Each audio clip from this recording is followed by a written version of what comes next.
আমার প্রশ্ন হচ্ছে বইটা কি লেখার আগে আমি তো কাদা চুলাচুরি করতে চাইনি না, আমি যে তবলিগ নিজামের বই লিখছি সেখানে আমি তাবলিগের ভাইদেরকে এবং তাবলিগের কাজটাকে সব থেকে ভালো সর্বপ্রথম শুরুই করছি এভাবে।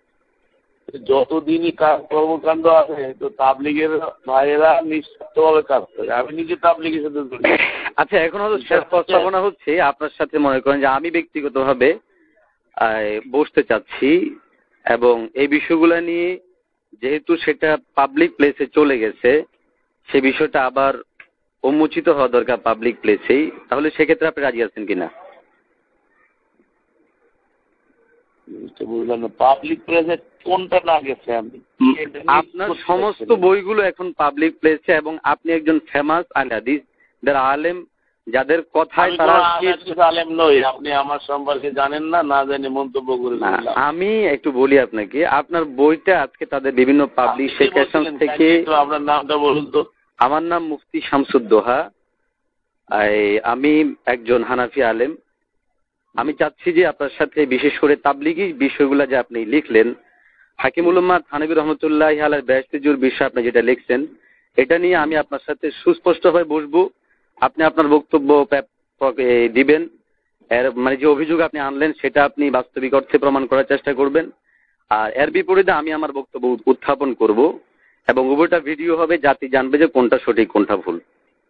আপনি এক্ষেত্রে রাজি আছেন? রাজি থাকতে আমি রাজি থাকবো না, অবশ্যই রাজি থাকবো, কিন্তু বিষয়টা হচ্ছে কি যে সেটাতে আপনি এই মানে মুবাহাসায় যাইতে চাচ্ছেন না? জি জি জি জি পরিবেশে আপনি মুবাহাসা চাচ্ছেন? জি, মুবাহাসা যেতে। হ্যাঁ, মুবাহাসার বিষয়টা শরিয়ত কতটুকু অনুমোদন দেয় বলুন তো? শরিয়ত পরিপূর্ণ অনুমোদন দেয়। আপনারা যেভাবে শুরু করছেন এভাবে মনে করেন আজকে সাধারণ মুমিন মুসলমানদের চরম বিভ্রান্ত করে বেড়াচ্ছেন। আপনি ফাজাইলে আমলের কোথায় শিরিক খুঁজে পেলেন? আপনি ভূমিকাটা দিয়ে শুরু করলেন যে এদের 5 রুকুন, ইসলামের হলো 5 বেনা, এদের হলো 6 বেনা।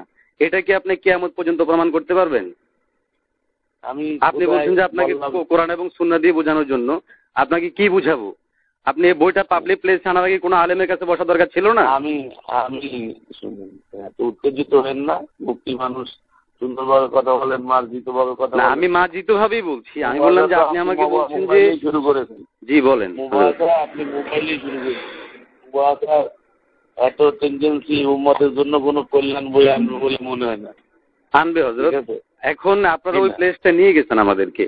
মনে করেন আপনি যদি বইটা এভাবে না লিখতেন, এই বইটা নিয়ে কমপক্ষে 100 মানুষ আমাদের কাছে ফোন দিচ্ছে যে যে ফাজাইল আমলের মধ্যে এত বড় আলেম শেখ মুরাদ বিন আমজাদ হাফিজাহুল্লাহ উনি লিখেছেন, তাইলে এক্ষেত্রে আমরা তখন কি জবাব দিব বলেন? আপনাকে তো অবশ্যই এদেশের মানুষ আলেম হিসেবে মেনে নিয়েছে।